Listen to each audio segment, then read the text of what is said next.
welcoming today's guests who brought this love letter to movie making to life. I'm going to start with actor Aubry Dullin.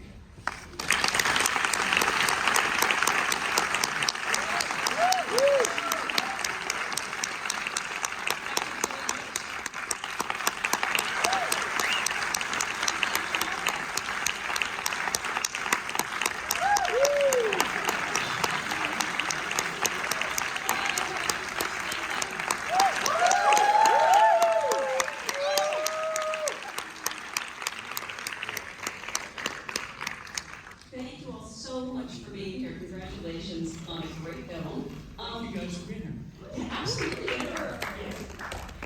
Whenever I have people as accomplished as you, I actually love to go back to the beginning and ask, what was your first job in this business? You know, did you start out as an extra somewhere? Were you an intern on set? You probably started making your own movies right away, right? Were you ever a PA for somebody, or?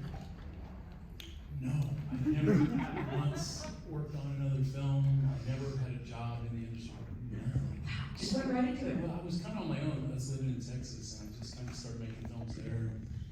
But yeah, I see how some people's careers, you get your foot in and do that. I don't necessarily, I'm not recommending that. I'm just saying that's, I don't know. I didn't have any, I just did that. What I really did was I started a film study when I was 24, and I was booking, how this movie's about just cinephiles and their critics, but I was like a programmer with a little community of film freaks around me that was growing. But that was it. I'd saved up some money from a job I'd had. Just lived the film life for most of my 20s.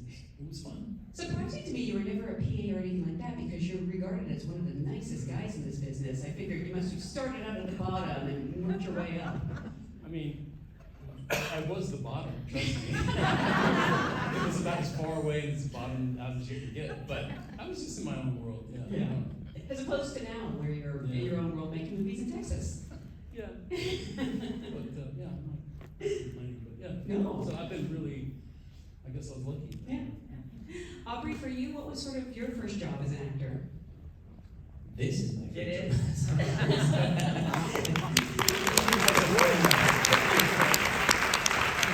You've done theater before, though. Sorry? You've done theater. Yes, not like in a professional way, but yeah, I did school of theater before. Oh, okay. Yeah. And Zoe, for you? My first job was on a Disney Channel sitcom. Oh, which one? I thought I saw The it. Sweet Life on Deck. It was the spin-off. How old were I think you? I was 14, Yeah, 14 wow. or 15. Yeah. Yep. Wow. Guillaume, for you? My first job was a prop master assistant on a movie that did well. It was Serial Bad Weddings. I think it was a big hit in France. And I don't know, maybe there is a remake here. There will be. And I've done like every job that you can imagine on a set because I wanted to be a director.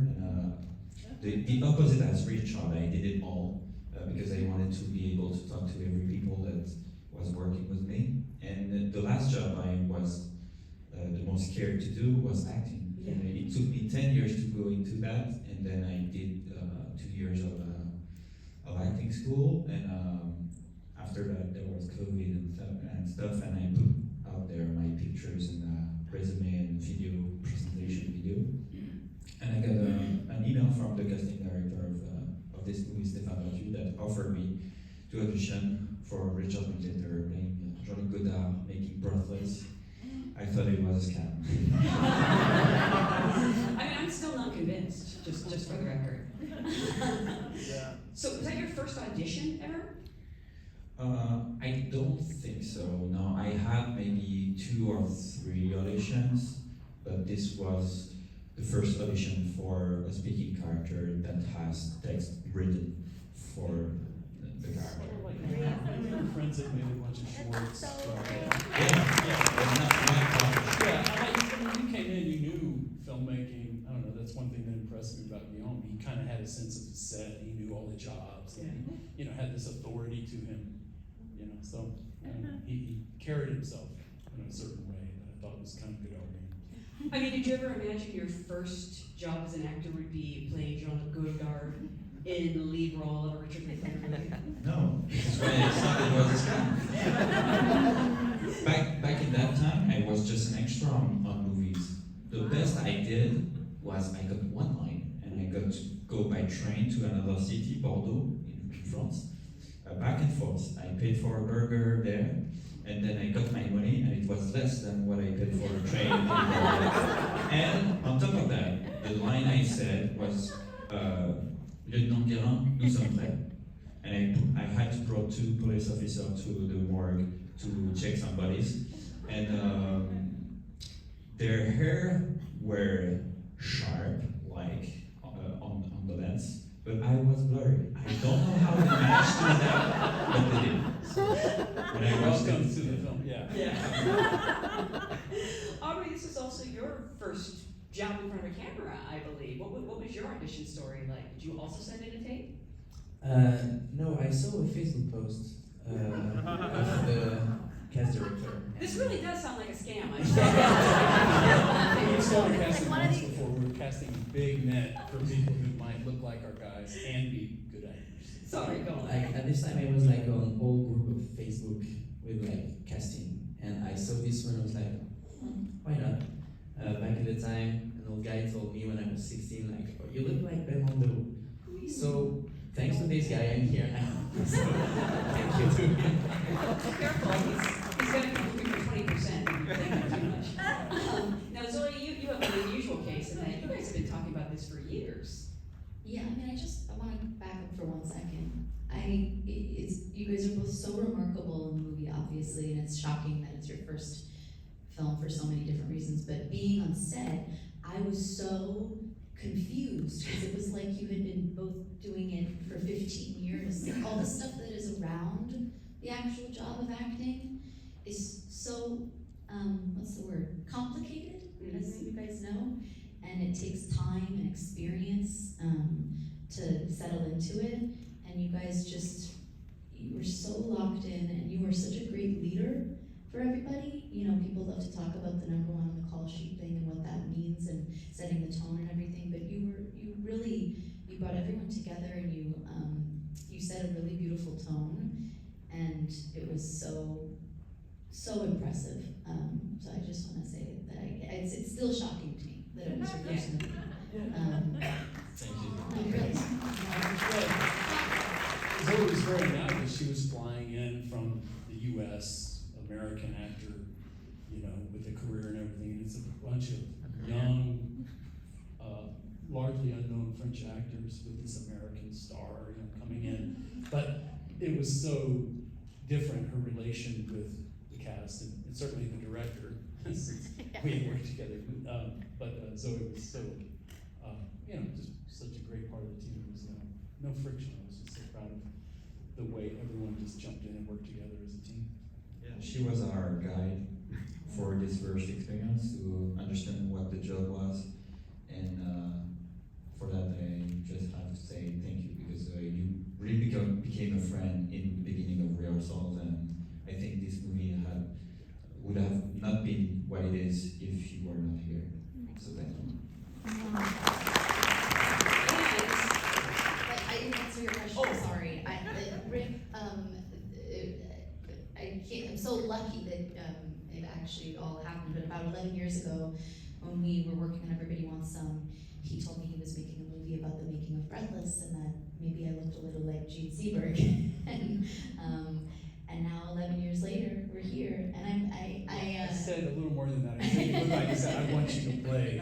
You will play Jean Seberg when I make this movie. And I have a really terrible memory. The only things I remember are like my lines and where my dog is. But I remember this moment so distinctly because when we were working together, I was 19, I couldn't believe I was there. I was so nervous and so excited, and I kept thinking that I was, you know, like actors do, I was so sure I was gonna be cut out of the movie. I kept reading the script and like, if you take my lines out, the movie still works, you know, like you could cut my whole character out. And when he said to me, oh, you know, I think I want you to play Jean Seberg, I was like, so maybe he's not gonna cut me out of Everybody Wants Some. I was so excited that maybe I wouldn't be cut out of it.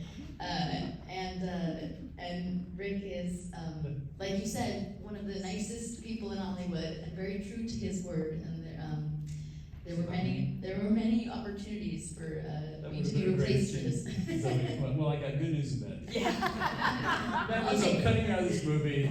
You weren't very good, but I do Hey. want to work with you in the future. In 11 Maybe years. 11 years. I'm sure that's happened many Yeah. times. Oh yeah, I mean, I think actors often hear like, we're gonna work together again, and then you never hear from that person. Yes. I can't believe it's been 11 years since everybody wants some. I know since we shot it, it came out, there was a little delay in it coming out, but yeah. Still, that's wild. Yeah. And so you've been thinking about this story for a while, and I'm curious Yeah, specifically, long you know, gestation. when you first discovered Breathless, not just the movie, but the story of the making of it, and what made you want to bring that story to the screen? Oh, just some colleagues of mine, Vince and Holly, we've been working together in different capacities for over 30 years. Just some cinephile, film freak friends told me they were working on this script, and I was like, show that to me. And so I just came on 13 years ago. Yeah, I want to make a film about making a film, like most filmmakers, but I didn't want to do something about my own thing. It was just so cool to jump back to a era in film history that I love so much. And just I have such an affection for that time. It's so influential. It means a lot to me. And Godard's such a kind of funny character. You know, it was just it was a comedy in a way. You know, but it was really just about youthful passion. I just loved it. You know, so. Yeah, we've been kind of working on it all these years, and had these crazy French producers who were up for the challenge and jumped in with us. We can say that when Michelle's not here. Fun, crazy French, in the best way, cinephile crazy. You know, they knew Godard. Yeah. Guillaume, you knew Godard really well. I heard you even knew like what kind of glasses he preferred. You wanted those glasses for your audition. Yeah, so glasses for Godard is like, I don't know, the mask of Spider-Man for Spider-Man. So if you get into the casting room without it, there's no chance you're gonna get the job. So on the first audition, I got some pretty good glasses, but then there was a 6 months delay between the second audition when I got a phone call from Stefan telling me, oh, Rick is here in 3 days, make sure you're available for this audition, and oh, by the way, here is 25 pages of text to learn. And those glasses, they were good. Can you bring them back? And so I looked in my apartment, and my friend too, because he borrowed me the glasses, but we didn't find them. So in the morning, he opened his shop because he's an obstetrician. Optician. So it's an optician. And so he had a problem of plumbery, so he came soaking wet and very late. So then I had to go back to my apartment and dress like Godard. I got a scooter and I went to the audition, and then Stefan told me like, you're gonna be in between like 8 a.m. and 6 p.m. So I thought it would be somewhere around that. So it was no problem. I arrived 15 minutes late, and then when I came in, the girl said, yeah, of course you have to go. Why are you late? And then I went to the elevator, I turn around and I see Richard and 15 other people, and there's some woman yelling at me like, who are you? You're so late! And so I said, okay, first impression is key. I saw a lot of interviews of famous actors, so I'm gonna go with my guts, and Godard will not make excuses, so I'm gonna go. Yeah, of course I'm late, I needed those glasses. And then she said, what glasses?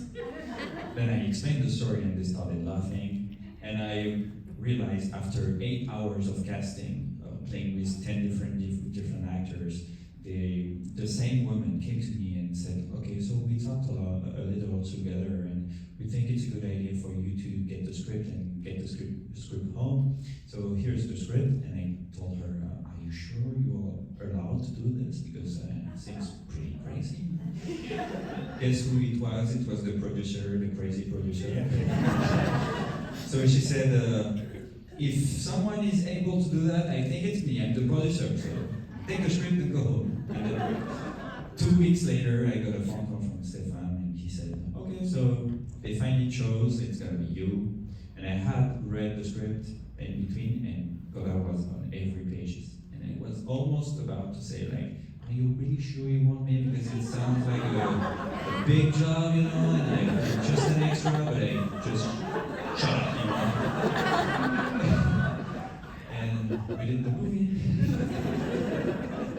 I feel like it's very Godard, though, that you know, you want just the right glasses for his audition, and it made you late. Yeah. And then even after, when we had to build the real glasses that you see in the movie, because it was really pain in the ass for this, because those glasses doesn't exist anymore. So we had to make them, and secretly I was telling the guy who was making the glasses, like, make them more like this. I feel it's more like that. Nobody was aware of it. Turns out good in the movie. Were you aware of this, Richard? Is this the first you're hearing of this?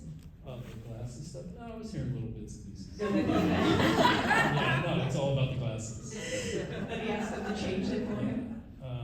Just what you told me. You blame me for like the transparency, like I went darker. Yeah. On the Even first though we're day. about to start shooting these damn glasses things out. We're first day of production. It's finally like, okay, which glasses? I'm like, give me the darker ones, because I just remember that being the thing. But But so yeah, it was a pain to go for those glasses, and I bring them the glasses, and he's like, oh no, this is too transparent. Let's go for darker. yeah, that's the whole thing. You're kind of hiding behind something. So on the first day of shooting, he removed my eyes, and you know, guys, acting is all about the eyes. So it added up to the challenge. It is quite a challenge. That's crazy. Yeah. I wanted to ask Aubry and Zoey, you're playing a real people in this, people who are pretty recognizable, especially in France. How do you prepare for that and pay homage to the person while also making it your own? You know, we have these very set ideas, especially of what these people are. I didn't know that much Belmondo before the casting, so I discovered it and him while I was like trying to find how to be him. And I've seen a lot of interviews, of course, and I've looked a lot of movies with him.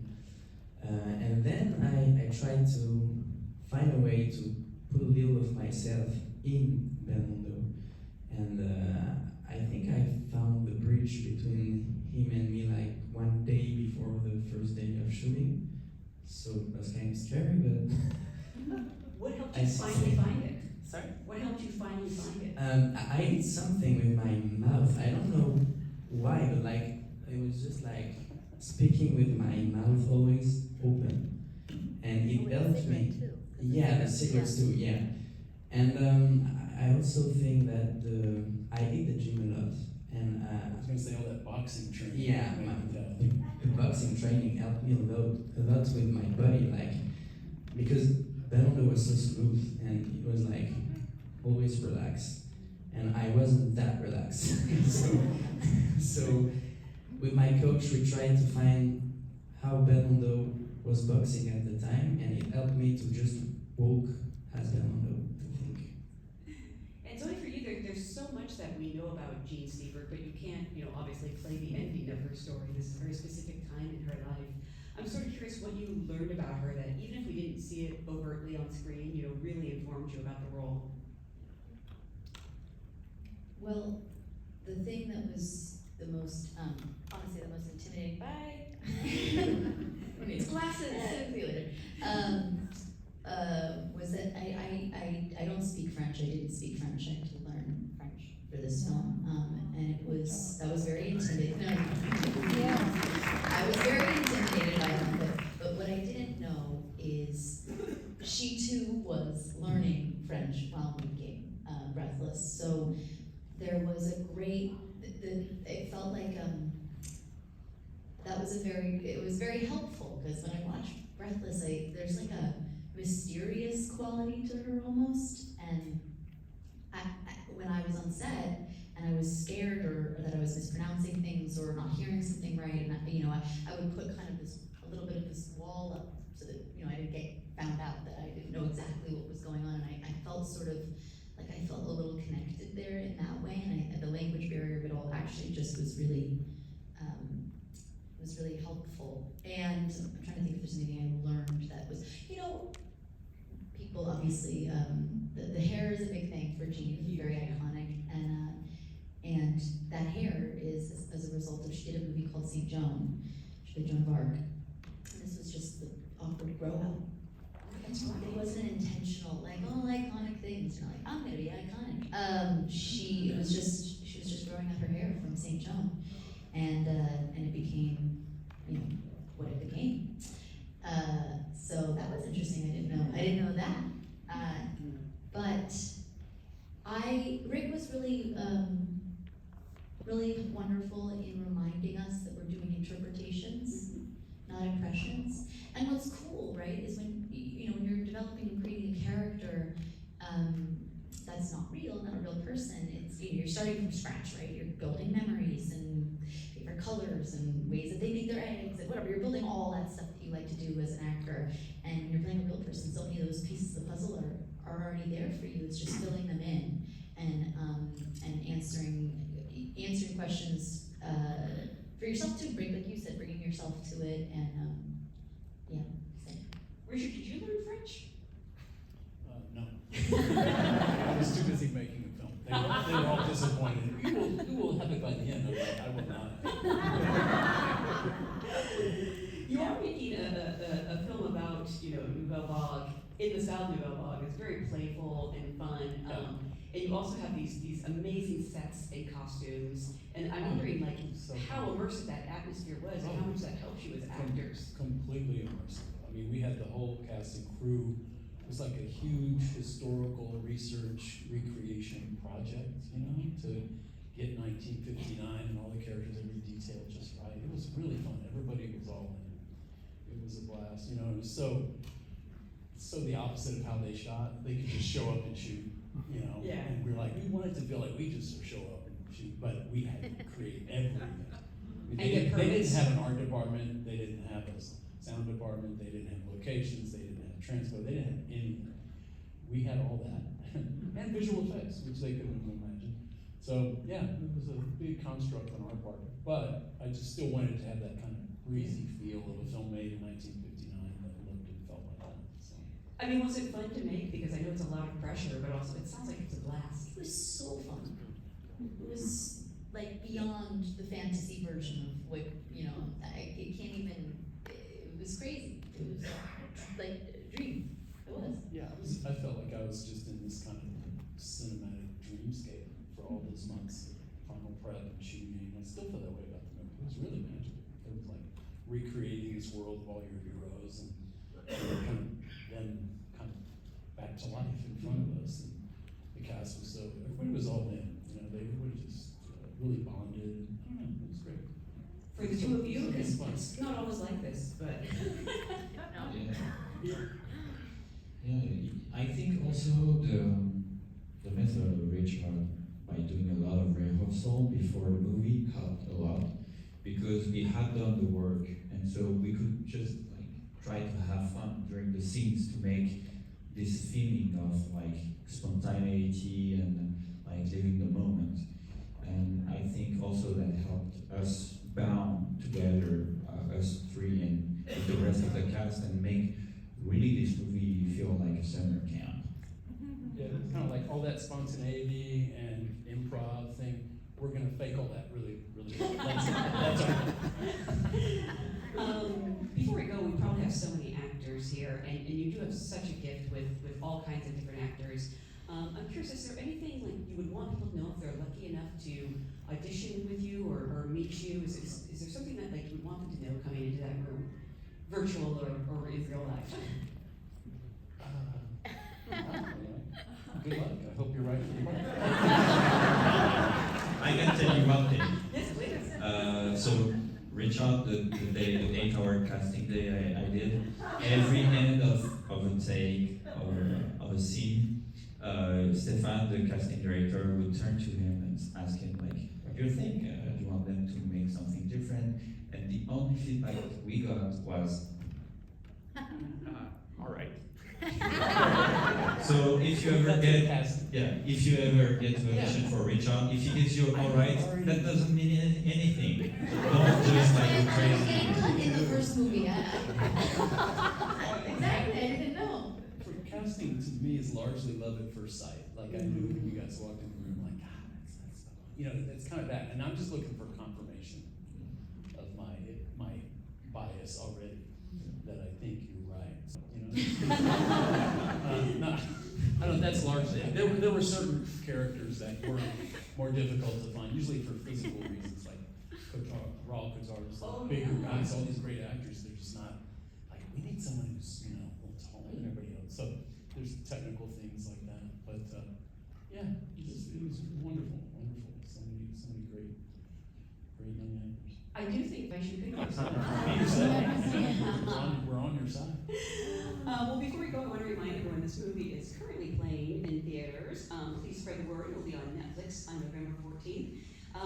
Thank you so much for joining us. We had a great audience. Thank you for being here.